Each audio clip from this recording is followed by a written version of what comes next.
Hello, Dr. Strangelove. This is my third attempt at recording this because OBS keeps messing up.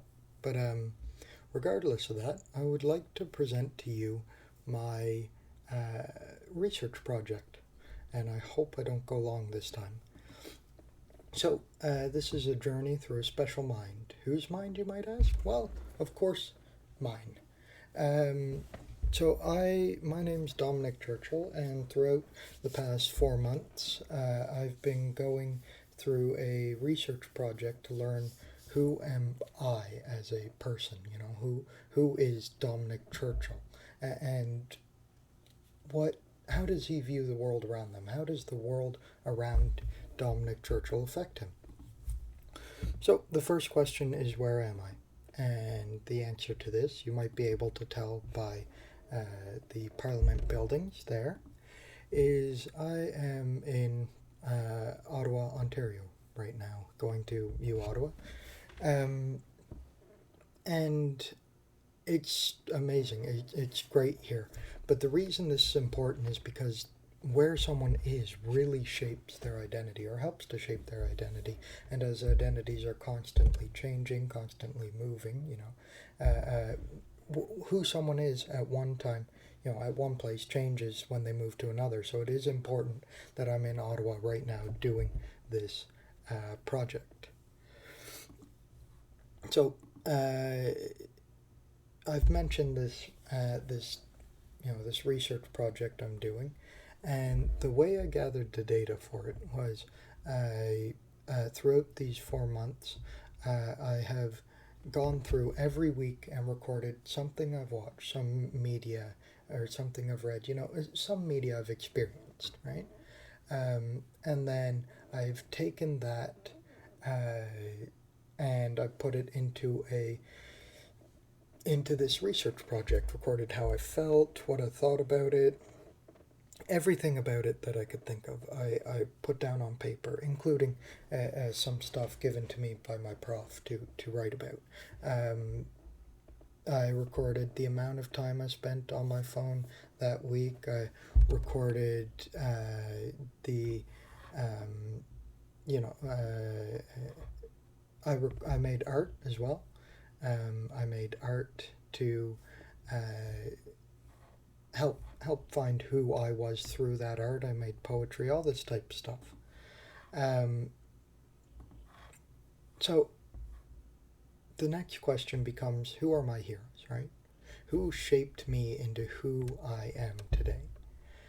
And while I know it's cheesy, the answer to this is really my parents, my dad on the left and my mom on the right. And I mean, they've been there for my entire life, surprise, surprise. Um, they've really formed what I want to do with my life, how I view the world in a big way. And that doesn't mean I agree with them on everything, but they have had a significant impact on who am I. Further than that, there's Socrates, who is a massive inspiration. This is not what I want to show you. Neither is this. Socrates, this man, who is a big inspiration just because of the way he thought, how different it was, and how much of an impact he has on the world after him. It's amazing stuff, really, when you look at the way Socrates impacted everything around him and still does to this day.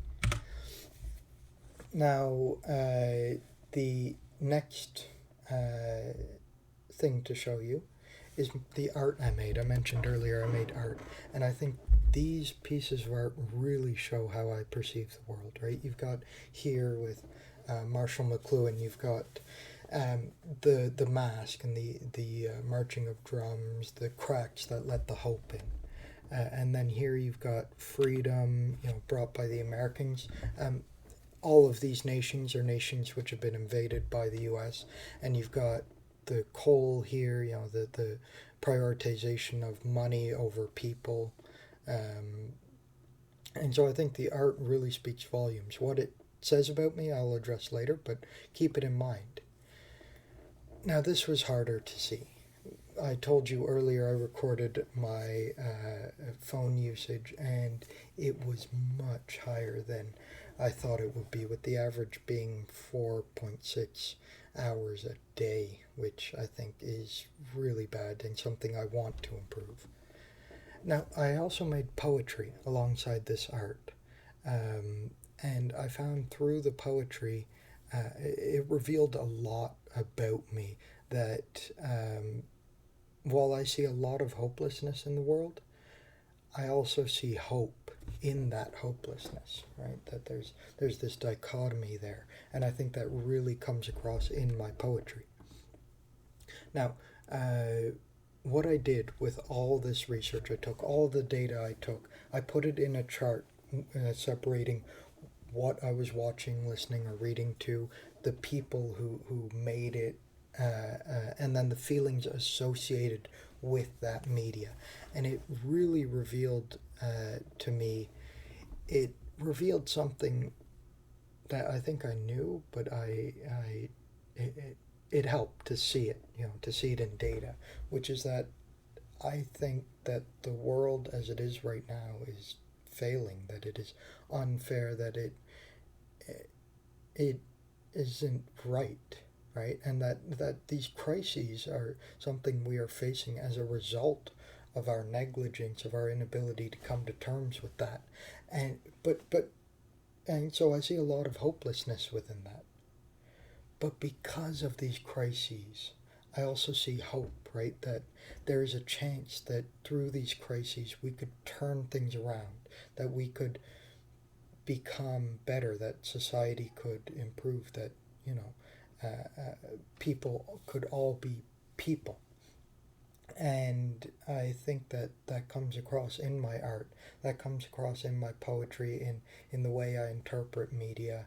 And so I think ultimately that's who I am, is you might call a revolutionary, someone who thinks that the society as it is doesn't work. And that doesn't mean that I want all of society to crumble, that I want anarchy. It means that changes need to happen. I think there has to be reforms, whether it's and that these crises are evidence of that. So I ultimately think that things need to change, and I think that's what this project revealed about me. So thank you, Dr. Strangelove, for allowing me to take part in this project and for giving me these insights into myself.